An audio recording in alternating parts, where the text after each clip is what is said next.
मैं आप लोगों से कुछ पूछ रहा हूँ, कहाँ है वो दोनों? चला गया वो, ले गई ईशल उसे अपने बाप के घर।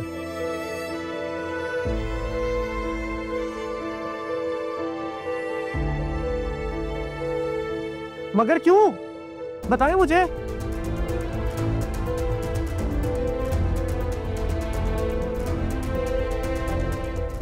आखिर ऐसा क्या गुनाह हो गया था उनसे जो उनको जाना पड़ा और आपने उन्हें जाने दिया? अपनी मर्जी से गया है वो खुद। तो कल को मैं अपनी मर्जी से जाना चाहूंगा तो आप मुझे जाने देंगे? रोहन,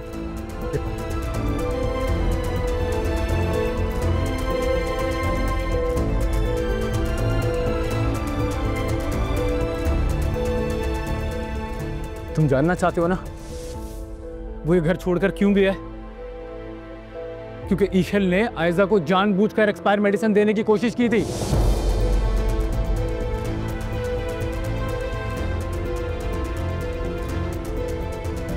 और उसने बाबा के साथ भी यही किया था।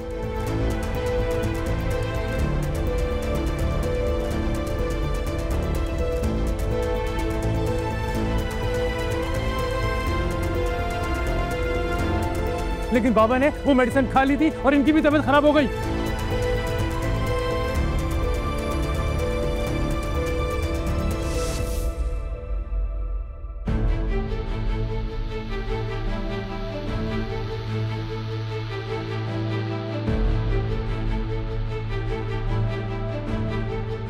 मैं नहीं मानता।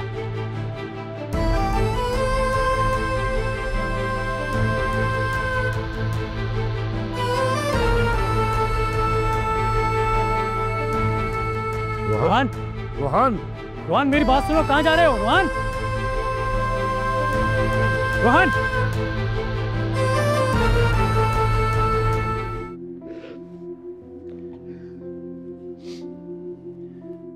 कैसे हो?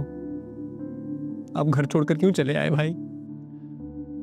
छोड़ इस बात को, ही बताओ बाबा से मिले, ठीक है वो? बाकी बातें घर चलकर करेंगे। अपना सामान ले, भाभी को भी कहे अपना सामान ले और चले चले मेरे पास। मैं नहीं जा सकता, समझो इस बात को। मैं कुछ नहीं समझूंगा, आप समझे इस बात को। भाई मैं आपको लेने आया हूँ, आपको लेकर जाऊंगा। बाबा और भाई से बात कर लूंगा मैं, प्लीज आप चले मेरे साथ प्लीज। तुम्हें क्या लगता है मैं रह लूंगा तुम सबके बिना? तभी घर छोड़कर आ गए ना आप।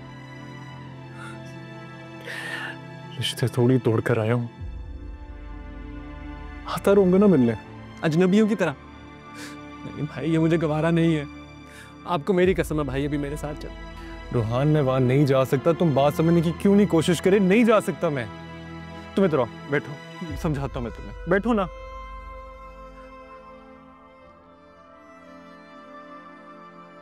रोहान मैं नहीं आ सकता।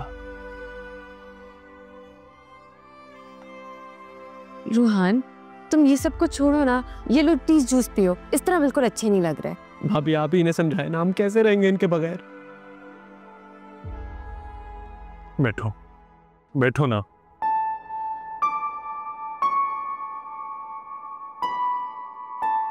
रोहन, आशिर ने असद भाई की बात मान के अपना फर्ज निभाया, तुम आशिर की बात मान के अपना फर्ज निभाओ।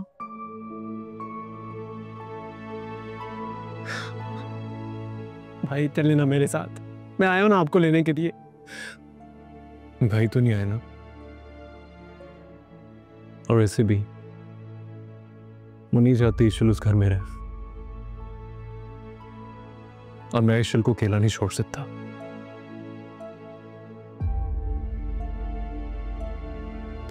तुम बताओ, अगर तुम मेरी जगह होते तो क्या करते? छोड़ देते नाया को?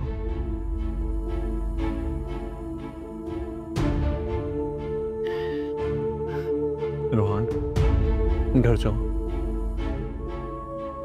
देखो तुमने बाबा का ख्याल रखना है, तुमने उनको ये यकीन दिलाना है कि मैं यहाँ बिल्कुल ठीक हूँ, खुश हूँ, मुतमईन हूँ, मेरी फिक्र ना करें।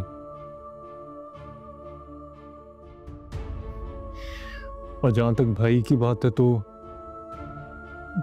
जब उनका गुस्सा ठंडा हो जाएगा ना वो भी मान जाएंगे, तुम फिक्र ना करो, तुम जाओ।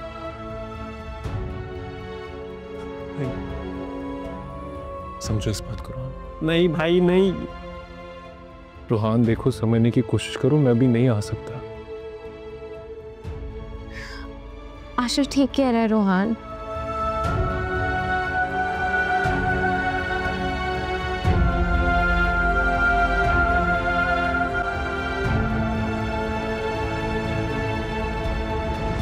भाई साहब, अरे बेटा मुझे भाई साहब की बहुत फिक्र हो रही है। कैसे रह पाएंगे वो आशीष के बगैर? उससे जुदाई नहीं बर्दाश्त होगी उनसे। क्या हो गया अम्मी? अम्मी कौन सी जुदाई, कौन से रिश्ते? ये जुदाई भी ना तब तक है जब तक ये रिश्ता है। रिश्ता खत्म, जुदाई खत्म। आप तो चाहते भी यही हैं। जब से ईशल भाभी इस घर में आई है ना, उस दिन से इन्होंने उनका जीना हराम करके रखा है, जैसे मेरा किया था। देख रही है अम्मी, देख रही है किस तरह से बकवास कर रही है। तमीज ही नहीं है इसे कि बात कैसे करनी है। इस तरह से बात करती है जैसे ये बड़ी है मेरी। हाँ तो बड़े आप जैसे नहीं होते। आ रही है बात समझ? और ये जो एक्सपायर मेडिसिन का चक्कर है ना, और आपने जो ईशल भाभी को फंसाया, मुझे बहुत अच्छे तरीके से पता है। अब बदतमीजी और बदतहजीबी की सजा तो मिलेगी ना इन्हें। ये देख रही हैं आप अम्मी?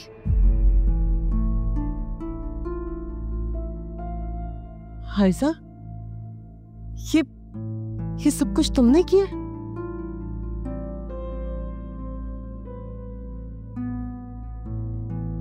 बोलो आयशा, मैं पूछ रही हूँ तुमसे। बकवास कर रही है अम्मी। आप भी किसकी बातों पर यकीन कर रही हैं? मैंने कुछ नहीं किया। कुछ तो शर्म कर लें आप भी। ये देखी, मेरी जिंदगी तो बर्बाद करते, दूसरों को तो बख्शते। और ये आशिर भाई को घर से निकाल के आपको लग रहा है कि आप सुकून से रह लेंगी, तो ये आपकी गलतफहमी है।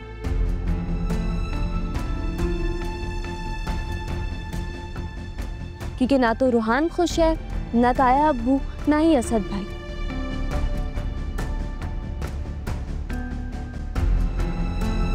और इन सब का सुकून ना सिर्फ आशिर भाई से जुड़ा, जो आपने छीन लिया है।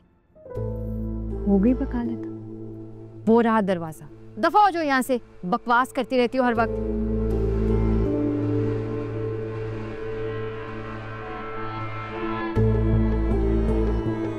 देख रही है अम्मी, कभी मेरा साथ नहीं देती, हमेशा बकवास। मुझे नहीं करनी किससे बात।